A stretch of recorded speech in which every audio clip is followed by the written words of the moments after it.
ഞങ്ങളുടെ കുട്ടികളുടെ ദേഹത്ത് കൈവച്ചിട്ട് പെൻഷൻ പറ്റി പിരിയാമെന്ന് കാക്കിയിട്ട ഒരു ക്രിമിനലും കരുതേണ്ട. തിരിച്ചടിക്കാൻ കോൺഗ്രസിന് മടിയൊന്നുമില്ല. പറഞ്ഞത് മറ്റാരുമല്ല, കെ സുധാകരൻ തന്നെ.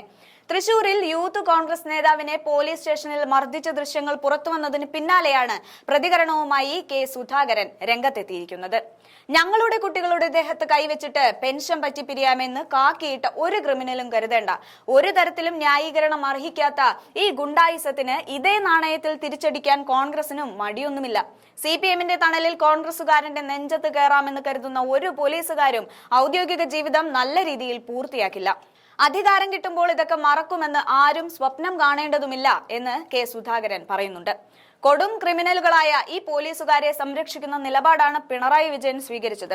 ദൈവത്തിന്റെ മൂന്നാം കണ്ണ് എന്ന് പറയുന്നത് പോലെ CCTV ദൃശ്യങ്ങൾ നടന്ന അനീതികൾക്ക് കോടതിയിൽ സാക്ഷി പറഞ്ഞിരിക്കുന്നു.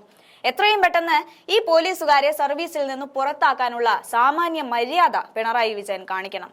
സാധ്യമായ മുഴുവൻ നിയമ നടപടികൾക്കും സുജിത്തിന് ആവശ്യമായ സഹായവും പിന്തുണയും വാഗ്ദാനം ചെയ്യുന്നുവെന്നും കെ സുധാകരൻ ഉറപ്പു നൽകിയിട്ടുണ്ട്. നീതിക്ക് വേണ്ടിയുള്ള ഈ പോരാട്ടത്തിൽ ഏതറ്റം വരെയും താനും പ്രസ്ഥാനവും പ്രവർത്തകരും കൂടെയുണ്ടാകും. സുജിത്തിന്റെ ദേഹത്ത് കൈവച്ച നിമിഷം ഓർത്ത് ഈ കാബാലികർ ജീവിതകാലം മുഴുവൻ കരയും. ആളെ കൊല്ലാൻ വരുന്ന CPM-ന്റെ പേ പിടിച്ച കൂട്ടത്തിനോടും മാത്രമല്ല, ഇതുപോലുള്ള ഏറാൻ മൂളി പോലീസുകാരോടും നോ കോംപ്രമൈസ് എന്നത് തന്നെയാണ് പാർട്ടിയുടെയും പ്രവർത്തകരുടെയും നിലപാടെന്നും സുധാകരൻ പിണറായി പോലീസിനോട് ആഞ്ഞടിക്കുന്നുണ്ട്.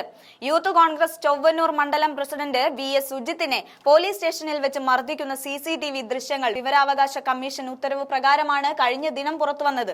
2023 ഏപ്രിലിൽ നടന്ന മർദ്ദനത്തിൽ സുജിത്തിന്റെ കേൾവി ശക്തി ഉൾപ്പെടെ നഷ്ടപ്പെടുന്ന സാഹചര്യമുണ്ടായിരുന്നു. എന്തായാലും കോൺഗ്രസ് നേതാക്കളുടെ ആട്ടുകേട്ട് പോലീസ് ഏമാന്മാർ നിർവൃതി അടഞ്ഞു കാണുമായിരിക്കും. യുവ കോൺഗ്രസ് പ്രവർത്തകരെ നോക്കി ഇരപിടിക്കുന്ന ഇടതുപക്ഷ സ്റ്റൈൽ തന്നെയാണ് അവരുടെ അടിമക്കണ്ണുകളായ പല പോലീസ് ഏമാന്മാരും പിന്തുടരുന്നതെന്ന് തന്നെയാണ് ഓരോ സംഭവങ്ങളും വെളിവാക്കുന്നത്. എന്തിനേറെ വോട്ടർ അധികാര യാത്രയ്ക്ക് പോലും ഇടയിലുണ്ടായി കുത്തിത്തിരിപ്പുണ്ടാക്കാൻ നീതി പാലകർ. പിന്നെയല്ലേ കേരളത്തിലെ അവസ്ഥയിൽ അത്ഭുതപ്പെടാൻ എന്തിരിക്കുന്നു.